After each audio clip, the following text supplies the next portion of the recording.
Hey everybody, it's Carpo. I finally got to step outside for a moment, have a smoke. So I'm trying to make a video at the same time. I had the intention of making a couple videos today, but I came home and it took me 2.5 hours to get home. And I live 15 miles from work. 2.5 hours inching along.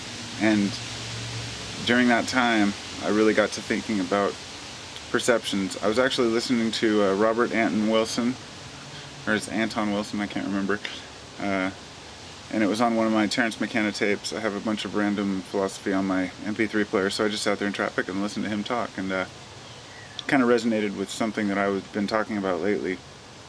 He was talking about reality tunnels, and I knew exactly what he meant, and it was these reality tunnels we get stuck in. And pardon my bad habit, I got to combine efforts here because I don't have much time. He was talking about the idea that we have these reality tunnels that we create, and I'd made a video about perceptions and how when we are involved in certain things we perceive things in certain ways, and we tend to grow accustomed to a certain way of thinking, and it's hard to break away from those molds. And the example he used is that he, at one time in his life, he was a vegetarian, and every time he walked by, he couldn't even walk by the meat department because it grossed him out so much. And eventually, over time, he ceased to be a vegetarian, and now he can walk through the meat department no problem and buy meat. This was an example of one thing among so many millions of things that people do, where almost like the guy who sees me smoking, no big deal. The person who just quit smoking, in their mind, they're probably thinking, oh, that's disgusting. These are the reality tunnels that we're in. We're either full-blown into something or we're not, and when we really consider all those different phases we go through, that's how I really start to embrace, I guess, who I am. Because today I really asked myself, it's really hard to live, and I talk about living with integrity, with values. Dude, it's really hard to live it. I mean, it's hard. And what I've been trying to do is apply it to traffic. It's easy to live and be a good person. And when I sat in traffic for 2 hours today, I saw everybody cutting around in the other lane and then cutting in where they weren't supposed to. And I knew that I could get away with it, and I didn't do it. And I've been doing this lately. And I got home so frustrated, I asked myself, is it really worth it being the nice guy? Is it really worth it always doing the right thing?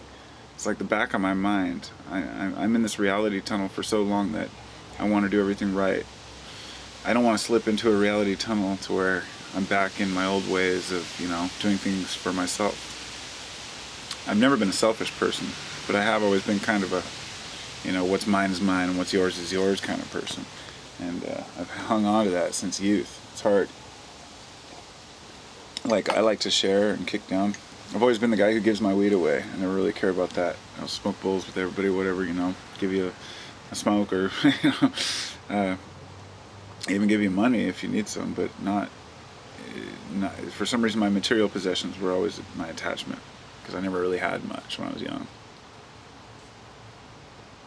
So anyway, the reality tunnel thing really got me thinking about what phase each one of you and I are in, and how I've had people sometimes say comments like, well, I subscribed to you because you were this way, and now you've made a video that was like this. And I just want to say, in my defense, I go through changes just like everybody else. I go through phases where maybe I feel like angry.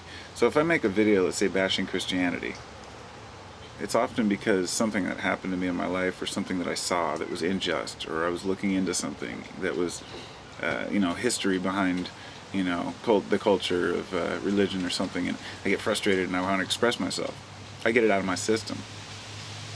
Those are a lot of people might want, be interested in. I mean, I don't even upload like half my videos these days. I mean, I just end up just erasing them because I'm just not. It's not interesting enough, and not just for you, but for me. It's just like, why did I even make that video? Or maybe I got it out of my system and I don't have to post it. That's kind of where I'm at. But the reality tunnel thing is, I guess, each one of us to find out where we're at in that. What is your reality, and what do you find real? What's important to you? there's plenty of folks who have been, religious all their life, and that was their reality, and then they broke away from it, and now their new reality is either atheism or maybe another religion or some other way of thinking, and vice versa. Those folks who grew up without religion, and now their reality is God. Maybe they bashed Jesus all their life and then became a Christian. Realities change quickly, and I think we all know that, but sometimes it's a gradual process you don't even realize happening, and all of a sudden you're different. And it's not always for the better, but the ones that you work at that take a long time, the ones that you try to better yourself, those are the good ones that you hang on to. But some of them happen out of the blue, overnight. And I guess I just wanted to finish with that idea that my example was going to be a Satori or awakening. No, I shouldn't say. I like my mini Satori theory, like not theory, but the idea that, a Satori is the awakening, the moment when we realize, what everything really is. Your big epiphany. But I think we have mini epiphanies each day. Maybe epiphany is a better word, but I had an epiphany in the past where all of a sudden I was into, a lot of Hindu and Buddhist philosophy, and then I moved out of that cycle into a new cycle. And I'm still interested in that. You see, it's like, there was a time in my life where my reality tunnel was nothing but chemtrails, FEMA camps, government testing, and mind control, and all that shit. And that's the reality tunnel that I really had to climb out of, because it wasn't productive for me. And I need to kind of keep my mouth shut about that stuff, because a lot of people take it personal.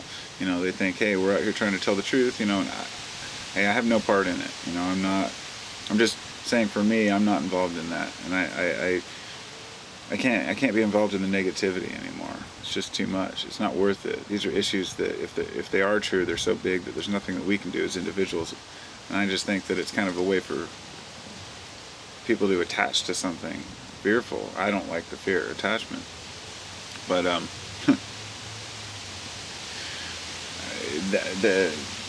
since I've been in that situation, in that reality, then I respect and I understand it, and that's why I don't go out telling people, hey, the sky isn't falling completely, because it is to an extent. It's just that we've got to kind of hold it up piece by piece. It's kind of like think of it as the sky isn't falling. It's more like a crowd surfer. Everybody's got to kind of push up and put in a little effort once in a while to keep it rolling. And I guess the guy surfing the crowd would be the collapse of society. Once he falls, once people stop holding society up, it's a grim outlook. So that's why I'm saying I'm not. I understand that reality. I don't have to be in it to understand it. Because I've been there, and now I've moved kind of out of my personal reality that I've been in lately into a new reality, and that's I'm shifting again. I'm not quite sure what into yet, but I feel a change coming on in my life. I feel like something's finally giving. I don't know. I can't express it. It's not something vocal, but I'm finding a very happy medium between being content with life and not letting people tread on me, and trying to share the things I have, doing all of the things that keep us balanced. So anyway, I'm gonna go now, go back inside and do the family thing. So namaste.